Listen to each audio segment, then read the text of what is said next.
Alam niyo, pag tayo mayroong mga trouble sa buhay, minsan pakiramdam natin parang anlayo ni Lord, di ba? Pero dito, iba ang sinasabi ng verse sa pakiramdam natin. Sabi niya, the Lord is a very present help in trouble. Natural, pag may mga sitwasyon kang hindi maganda, pag namumroblema ka, feeling mo parang malayo ang Panginoon, pero hindi dapat na pinapaniwalaan ang damdamin, ang pinapaniwalaan natin ay ang salita ng Diyos at ang mga pangako ng Diyos. It is not how you feel, it is about what God promised.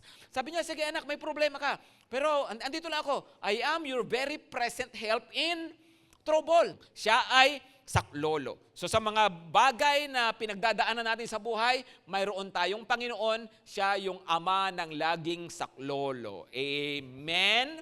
No? Wala sa Bible yung ina ng laging saklolo. Ang nasa Bible ay si Lord daw ang lagi nating saklolo.